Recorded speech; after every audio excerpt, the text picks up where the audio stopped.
हरि मोरे जीवन प्राण आधार।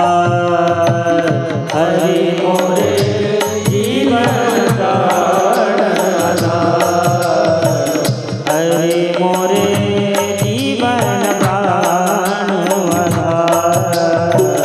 हरि मोरे जीवन प्राण आधार। हरि मोरे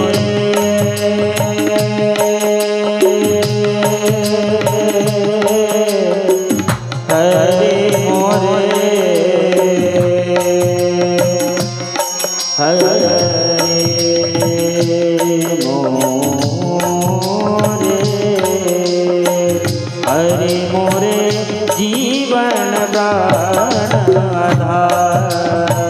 हरि मोरे जीवन प्राण आधार। हरि मोरे जीवन प्राण आधार। हरि मोरे जीवन प्राण आधार। और आसरा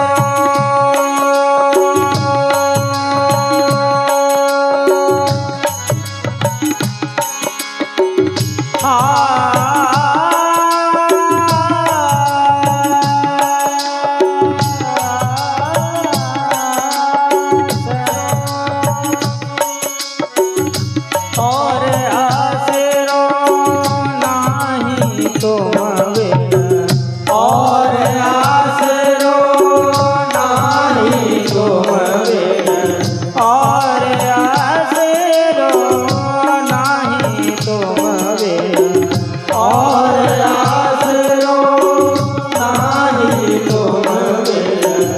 तीनों लोक उजाड़। हरि मोरे जीवन प्राण आधार।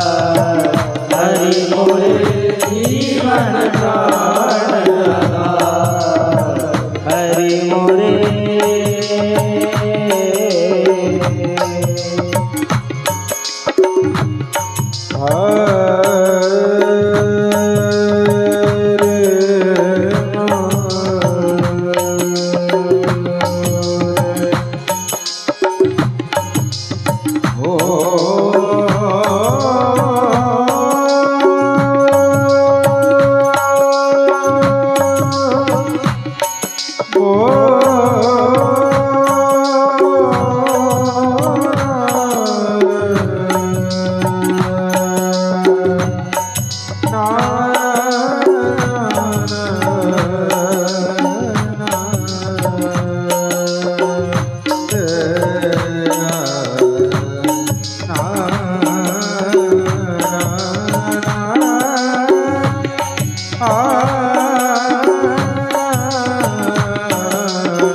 प्रभु मोरे जीवन प्राण।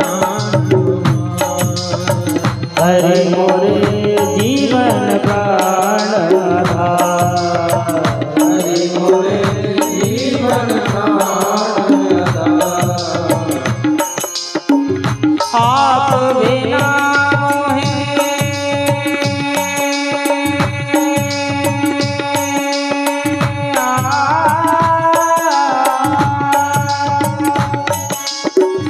बिना मोहे।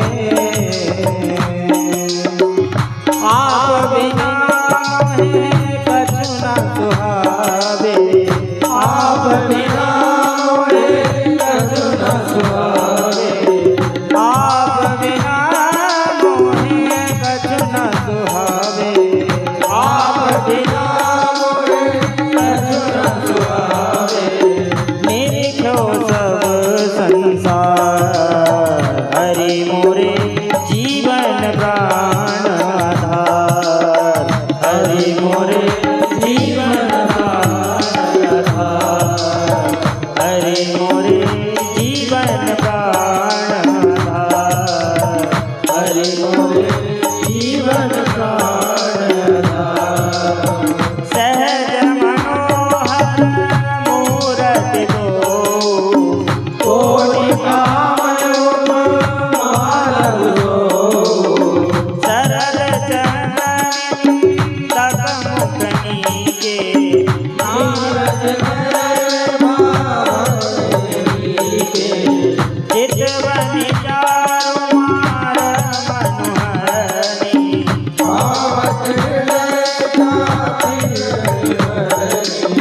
कल कपोल श्रुति कुंडल लोला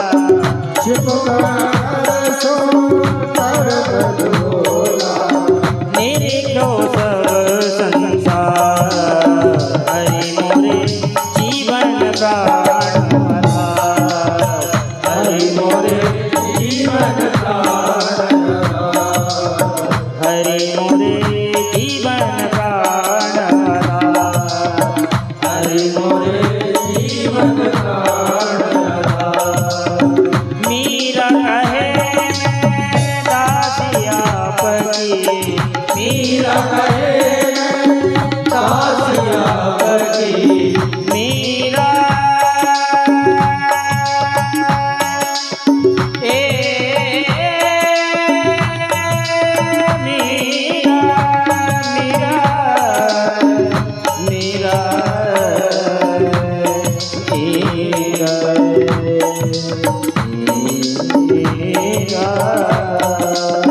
मीरा कहे दासिया पकी मीरा कहे दासिया पकी मीरा कहे दासिया पकी मीरा कहे दासिया पकी दियो मती विसार हरि मोरे जीवन प्राण आधार हरि मोरे जीवन प्राण आधार हरि मोरे जीवन प्राण आधार हरि मोरे जीवन प्राण आधार कुमुद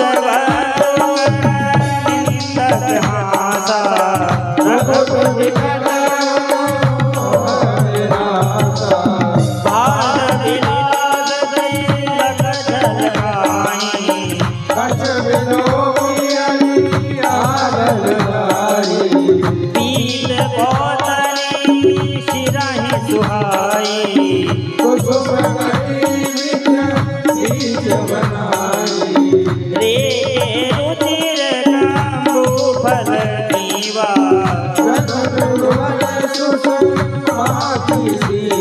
दीजो मति विसार हरि मोरे जीवन प्राण आधार हरि मोरे जीवन प्राण आधार हरि मोरे जीवन प्राण आधार हरि मोरे जीवन प्राण आधार महाकाल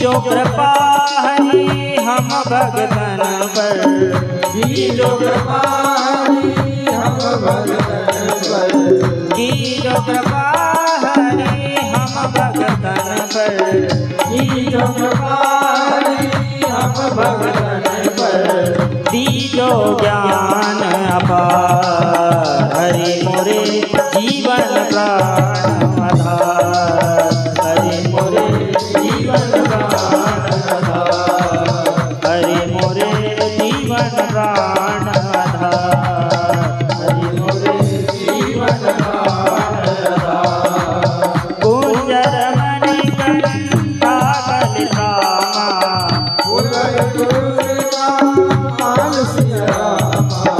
प्रसव कंद के हर भवनि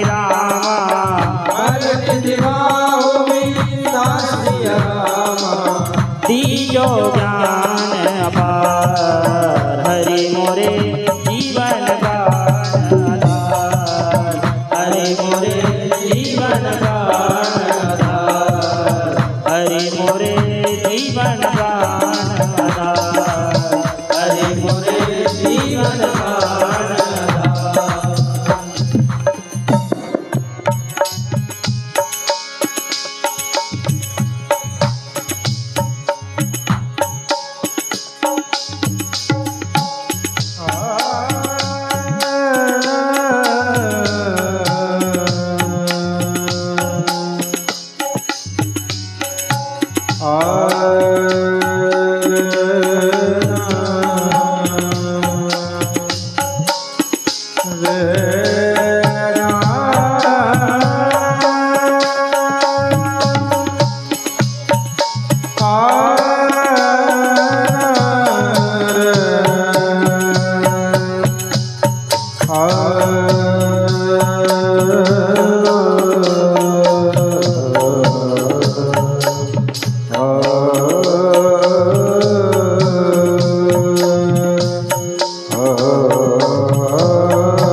सियावर रामचंद्र की जय।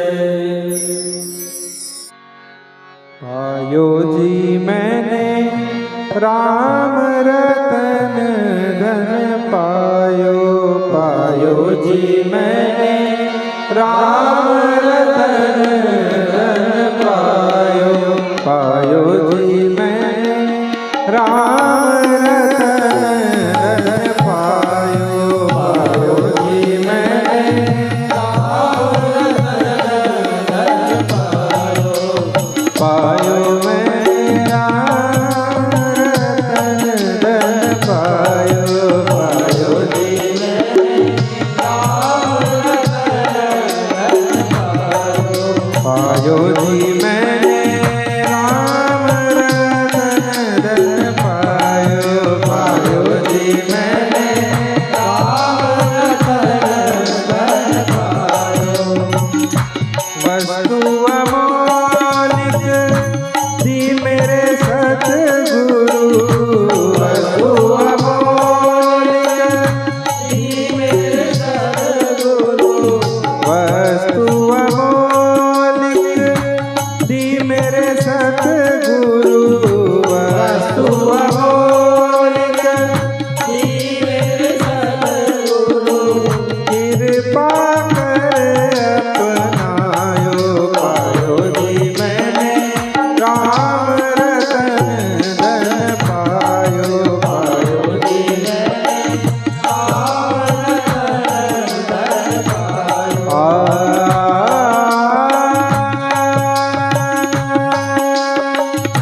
पायो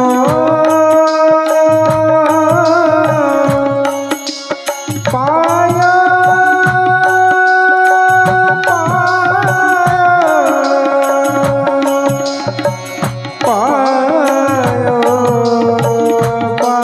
पायो पायो जी मैंने राम रतन धन पायो पायो जी मैंने राम रतन धन पायो सहज मनोहर मूर्ति दो कोटि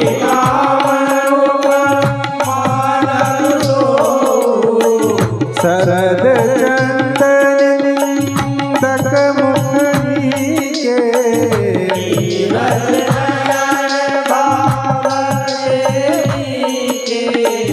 चितवन चारु मार मनोहरनी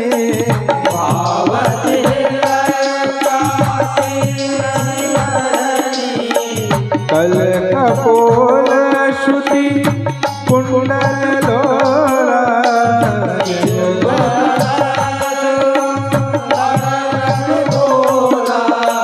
कुमुद बनु कर निंदक हासा भ्रुकुटी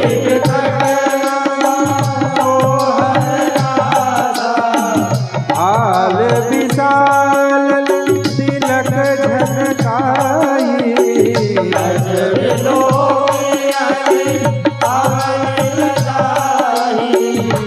कृपा करे अपनायो पायो जी मैंने राम रतन धन पायो पायो जी मैंने राम रतन धन पायो मीरा के प्रभु गिरधर नागर मीरा के प्रभु गिरधर नागर मीरा के प्रभु गिरधर नागर मीरा के प्रभु गिरधर नागर हरक हरक जस गायो पायो जी मैंने राम रतन धन पायो पायो जी मैंने राम रतन धन पायो पायो जी मैंने राम रतन धन पायो पायो जी मैंने राम रतन पायो जी मैंने राम रतन धन राम रतन धन राम रतन धन पायो पायो जी मैंने। आदरणीय बंधुवर, कमलेश सोनी जी की ओर से 100 रुपए की दान राशि प्रभु श्री के पावन चरणों पर प्राप्त हुई। प्रभु श्री इनके भंडार सदा भरे रखें। आदरणीय बंधुवर, भक्तमाल चरित में एक बहुत सुंदर कथा श्रवण कुमार की आई। उन्होंने देवाधिदेव महादेव से प्रश्न किया कि प्रभु, आपने इतने सारे तीर्थ स्थान बताए हैं, संसार पे अपने माता पिता की सेवा करने से लेकर इन तीर्थ स्थानों पर भी भ्रमण करना बहुत कठिन है, तो कृपया करके आप मुझे एक छोटा रास्ता बताइए जिसके द्वारा मैं अपने नेत्रहीन माता पिता की सेवा भाव को करते हुए उन रास्तों पर चलूं और मुझे मेरे साथ मेरे माता पिता का भी उद्धार चाहिए। मुझे एक छोटा रास्ता चाहिए। तभी देवाधिदेव महादेव ने एक छोटा सा रास्ता बताया कि त्रिकुट पर्वत पर माँ आदिशक्ति तीनों रूप पर विराजमान है, जो कि सतयुग से लेकर कलयुग के अंत तक रहेगी। सर्वप्रथम आप आदिशक्ति के दर्शन करें और नासिक पर देवाधिदेव महादेव के साथ तीनों देवता वहाँ पर विराजमान हैं।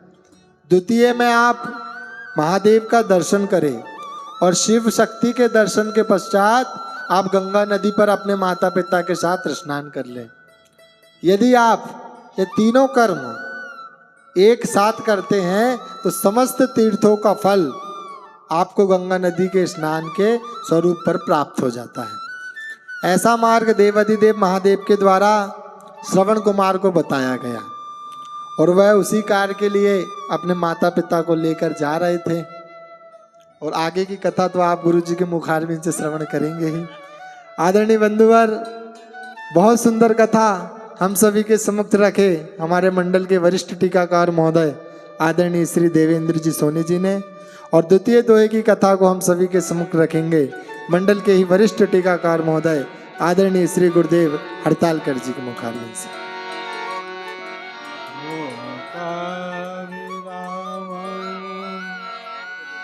रणरंगधीरं राजीवनेत्रं रघुवंशनाथं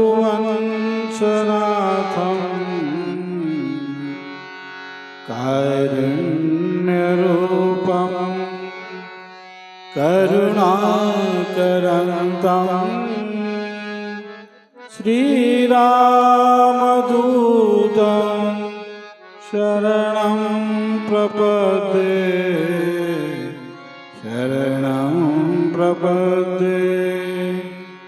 माता राम मत्पिता रामचंद्र स्वामी रामो मत्सखा रामचंद्र सर्वस्व में रामचंद्रो दयालु नान्यं जाने नैव जाने न जाने।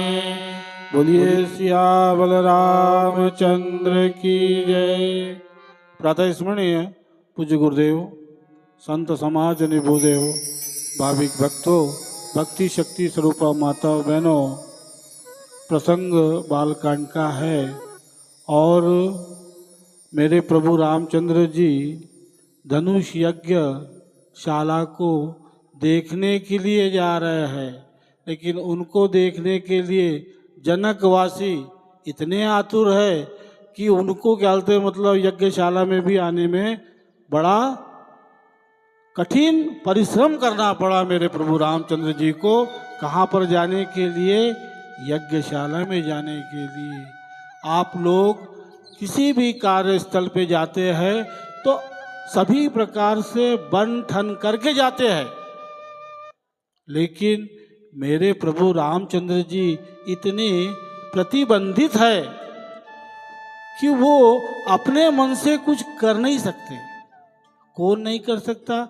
हम किसकी कहते हैं मतलब रचना हम श्रवण कर रहे हैं, प्रभु रामचंद्र जी की रचना को हम श्रवण कर रहे हैं। और प्रभु रामचंद्र जी क्या है? ब्रह्म है। मान लिए आप कहीं जा रहे हैं, आपके नखून वगैरह बढ़ गए हैं तो क्या करेंगे? आप उसको काटेंगे। लेकिन मेरे प्रभु रामचंद्र जी के लिए इतनी प्रतिबंधित है कि वो नखून को भी नहीं काट सकते। क्यों? क्योंकि वो जो कटा हुआ जो नखून है वो भी ब्रह्म तत्व का रक्षक है। मतलब कहने का मेरा ये है कि जिस प्रभु की हम गाथा यहाँ गा रहे हैं वो ब्रह्म है और वो अपने शरीर का कुछ भी त्याज्य नहीं कर सकता। केश को नहीं त्याज कर सकता, तेल नहीं लगा सकता। उसके ऊपर जो स्नान ध्यान किया पानी है वो भी ब्रह्म तत्व का निरूपण करता है। उस प्रभु रामचंद्र जी की कथा को हम यहाँ श्रवण कर रहे हैं, तो उसको कैसे श्रवण करना चाहिए ये आपके ऊपर निर्भर करता है। कथा तो बहुत है प्रभु रामचंद्र जी की, हम बारंबार पढ़ते हैं, पायो जी मैंने राम रतन धन पायो। लेकिन वीरा जैसे किसी ने पाया क्या? नहीं पाया। और हम बोलते हैं कि मत पाओ, लेकिन यदि हम कथा कह रहे हैं तो श्रवण से ध्यान से सुनना चाहिए। क्यों? अब ये यज्ञशाला में कौन जा रहा है? लखनलाल जी जा रहे हैं, मेरे प्रभु रामचंद्र जी जा रहे हैं और उनके गुरु विश्वामित्र जी भी जा रहे हैं। और विश्वामित्र जी का भी जीवन परिचय यदि खोल के देखा जाए तो बड़ा विवादास्पद है। उन्होंने भी कई युद्ध किए हैं, अपनी तेजस्वी कारण उसका आगे वर्णन होगा। सहज मनोहर मूर्ति दोहूं, कोटि काम उपमा लघु सोहूं। शरद चंद्र निंदक मुखनी के, नीरज नयन भावते जी के। जितने भी संसार में कवि हुए हैं, महाकाव्य हुए हैं, उन्होंने भी इस प्रभु रामचंद्र जी की गणना नहीं कर सके, तुलना नहीं कर सके। ये वो रामचरित्र मानस है कि सभी वेदों में, सभी पुराणों में यह सबसे ऊपर और उत्तम है। ये हम बड़े भागी है कि हम यहाँ उनके गुणानुवाद कर रहे हैं और आप लोग बड़े ही मनन से श्रवण कर रहे हैं। ये बड़े भाग्य की बात है सरकार, माई बाप, कि अपन को ये समय मिला है। नहीं तो ये अंदर का जो राम बैठा है वो निकल गया तो आप घर में भी उसको नहीं रखोगे, बोलेंगे तुरंत यहाँ से निकालिए और फूंक दीजिए, ये शरीर बेकार हो जाएगा। तो जब तक ये राम बैठा हुआ है तब तक मैं आपसे विनती करता हूँ, प्रार्थना करता हूँ कि क्यों नहीं कहते मनन से, ध्यान से और सम्मान से इसको सुना जाए। दोनों मूर्तियाँ स्वभाव से ही बिना किसी बनाव श्रृंगार के, वही मैंने आपको बताया कि उनको किसी प्रकार का, ब्रह्म को किसी भी प्रकार का बनाव करके, श्रृंगार करके, दुनिया भर का इरिम क्रीम, दुनिया जो कुछ वो होता है अपने को वो सब लगाकर, ऐसा उनका कुछ नहीं। ब्रह्म तत्व है ये। मन को हरने वाली करोड़ों कामदेवों की उपमा भी उनके लिए तुच्छ है। करोड़ों कामदेव और करोड़ों इंद्र भी उनकी तुलना नहीं कर सकते। ऐसे मेरे प्रातः स्मरणीय पूज्यपाद गोस्वामी तुलसीदास जी महाराज इस अब तुलसीदास जी क्या, तुलसीदास जी का जीवन क्या आपको मालूम ही है कि वो माँ थे, दूसरे संतों को झूठा खा कर क्या थे, मतलब छोटे से बड़े हुए, फिर उनकी मम्मी माता जी खत्म हो गई, फिर उनको किसी ने रखा। इस प्रकार से उनका बहुत बड़ा गंभीर चरित्र है। उन्हीं रामचरितमानस को इस काव्य तुलसी जी ने लिखा।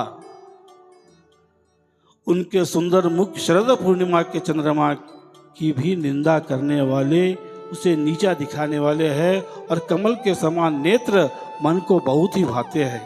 इस प्रकार से प्रातः स्मरणीय पूज्यपाद गोस्वामी तुलसीदास जी महाराज प्रभु रामचंद्र जी की वर्णन करते हैं, वंदना करते हैं। चितवनी चारु मार मनुहरनी, भावती हृदय जाति नहीं बरनी। सुंदर चितवन सारे संसार के मन को हरने वाले हैं। पूरे विश्व को आज आप देख लीजिए, पूरे भारत में ही नहीं है, ये भारत की बात नहीं है, पूरे विश्व में हमारे रामचरितमानस को गाया जाता है, पढ़ा जाता है, बोला जाता है और नाना प्रकार के लैंग्वेज में भी इस ग्रंथ का लिखा हुआ है, अनुबंध हुआ है।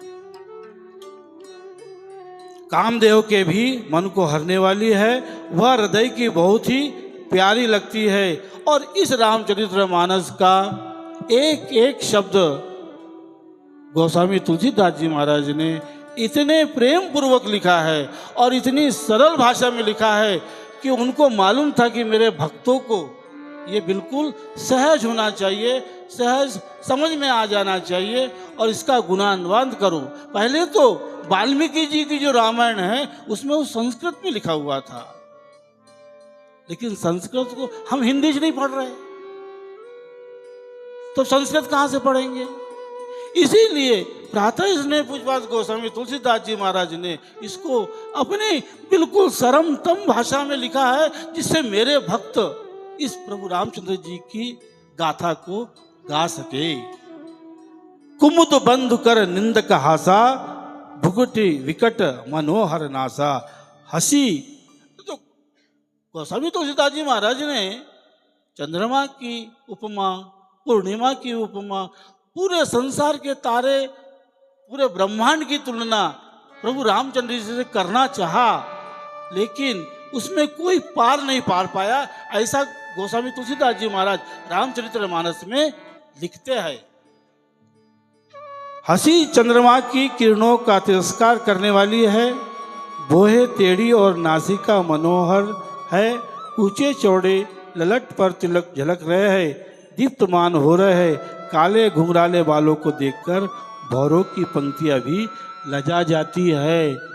प्रत्यक्ष में आप यदि महसूस करें, समझे, जाने, माने और उसका अनुसरण करें तो आपको उसका महत्व, उसकी महिमा आपको खुद ब खुद मालूम हो जाएगी। बताने की जरूरत नहीं पड़ेगी कि प्रभु रामचंद्र जी का जीवन और उनका ग्रंथ कैसा है, ये बताने की जरूरत नहीं पड़ेगी। आपको खुद ब खुद मालूम हो जाएगा।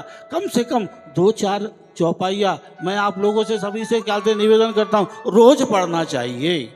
आपका जीवन वैसे ही सुंदर, सफल, मनोरथ, जितने भी ये वो प्रॉब्लम तो है ही नहीं जीवन में कुछ, सिर्फ प्रॉब्लम ये है कि हम पढ़ते नहीं है। पढ़िए आप और उसका मनन कीजिए। आपके जितने भी कहीं आने जाने कोई पंडित के पास जाने की जरूरत नहीं है। सब क्या होता है, मतलब ये दोहाई चौपाई कर देगी सब। आप करिए तो, शुरुआत तो करिए। ये ऐसा गोस्वामी तुलसीदास जी महाराज रामचरितमानस में इतने सुंदर व्याख्यान करते, इसीलिए सबसे निवेदन है सबने इसका वाचन करना चाहिए। आगे डूब चलो दिन माई, डूब चलो दिन, डूब चलो दिन माई, डूब चलो दिन, डूब चलो दिन माई, डूब चलो दिन, डूब चलो दिन माई, डूब चलो दिन। सांझ भई मंदिर में डूब चलो दिन, सांझ भई मंदिर में डूब चलो दिन, डूब चलो दिन माई, डूब चलो दिन, डूब चलो दिन माई, डूब चलो दिन, डूब चलो दिन माई, डूब चलो दिन, डूब चलो दिन माई, डूब चलो दिन।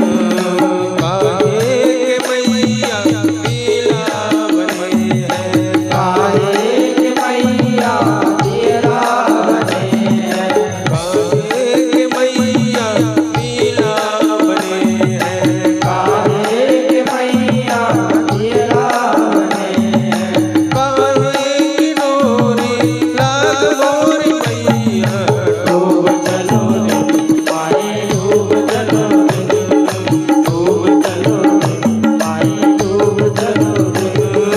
सांझ भई मंदिर में डूब चलो दिन, सांझ भई मंदिर में डूब चलो दिन, डूब चलो दिन माई, डूब चलो दिन, डूब चलो दिन माई, डूब चलो दिन, डूब चलो दिन माई, डूब चलो दिन, डूब चलो दिन माई, डूब चलो दिन।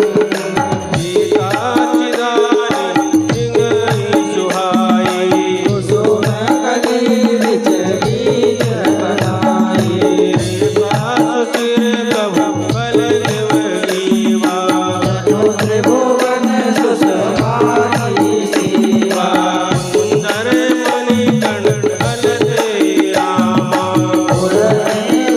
सिकाल सिया रामा, कंद के हर टब रामा, बल निधि बाहु विशाल सिया रामा, काहे की लागी डोर डोरी मैया, डूब चलो दिन माही, डूब चलो दिन, डूब चलो दिन माही, डूब चलो दिन, डूब चलो दिन माही, डूब चलो दिन, डूब चलो दिन माही, डूब चलो दिन।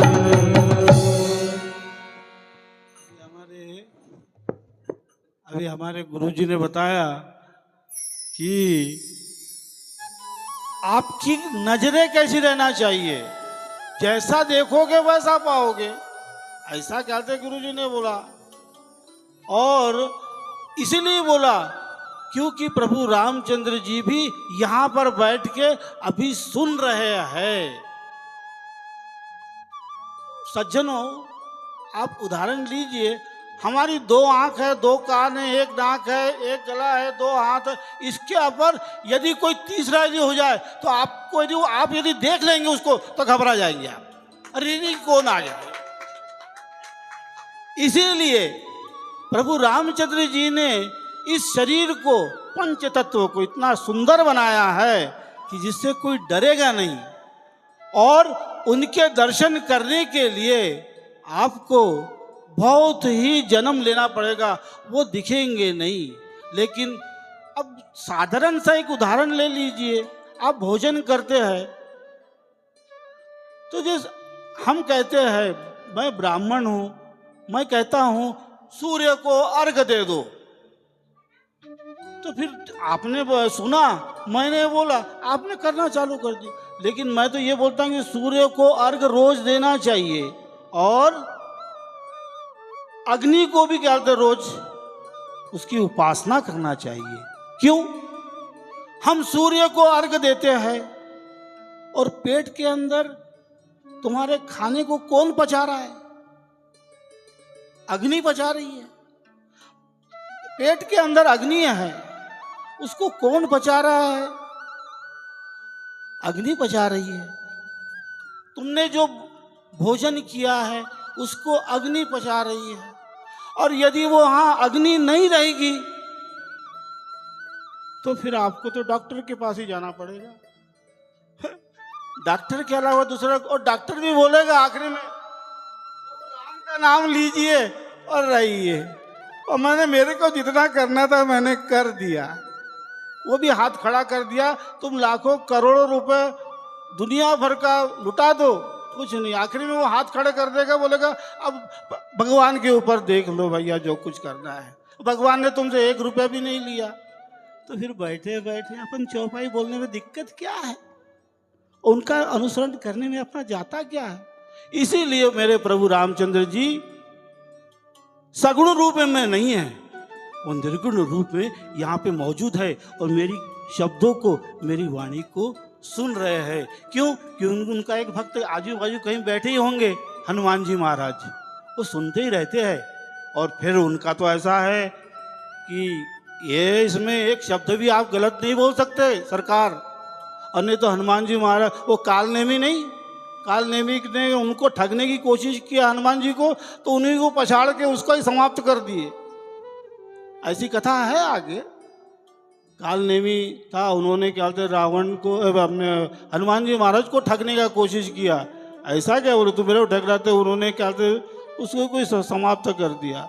तो इस प्रकार से प्रभु रामचंद्र जी की लीला है। और गोस्वामी तुलसीदास जी महाराज ने रामचरितमानस में बहुत सुंदर वर्णन प्रभु रामचंद्र जी का किया है। पीली चकोनी टोपियाँ सिरों पर सुशोभित है, किनके? प्रभु रामचंद्र जी के, जिनके बीच बीच में फूलों की कलियां बनाई काढ़ी हुई है। शंख के समान सुंदर गोल गले मनोहर 3 रेखाएं हैं। ब्रह्मा विष्णु महेश त्रिकुंड बना हुआ है। प्रभु विष्णु का स्वरूप है वहां पर। भृगु ऋषि ने लात मारी थी, वो कथा आगे है। वही क्या, वही चिन्ह प्रभु रामचंद्र जी के जो परमपिता परमेश्वर विष्णु जी के इसमें है। सुंदर सीमा बता रही है। हृदय पर गज मुक्ताओं के सुंदर कंठ और तुलसी की मालाएं सुशोभित है। उनके कंधे कई प्रकार के हष्ट पुष्ट है। खड़े होने की शान सिंह की जैसी है और भुजाएं विशाल एवं बल की भंडार है। गोस्वामी तुलसीदास जी महाराज ने प्रभु रामचंद्र जी का वर्णन, गोस्वामी तुलसीदास जी महाराज महाकाव्य थे, कवि थे। उन्होंने तो इतनी उपमा की है, इतनी उपमा की। मैं आपको बता दूं, भागवत में भी एक ही श्लोक में पूरा मंगलाचरण हो गया है दादा। लेकिन गोस्वामी तुलसीदास जी महाराज ने शुरू से ही, आप पढ़ेंगे रामचरितमानस तो उसमें आप पाएंगे कि हर चीज, हर वृक्षों की, नदियों की, ऋषियों की, संतों की, महात्माओं की, सबकी वंदना किए है। तब जाके वो उन्होंने रामचरितमानस को आगे आगे धीरे धीरे बढ़ाया है। ऐसे मेरे पूज्य प्रातः स्मरणीय पूज्यपाद गोस्वामी तुलसीदास जी महाराज ने इस ग्रंथ को रचा है। आप लोगों ने सबने मनन से ध्यान से इसको श्रवण किया, उसके लिए आपको बहुत बहुत साधुवाद। बोलिए श्याम बलराम चंद्र की जय।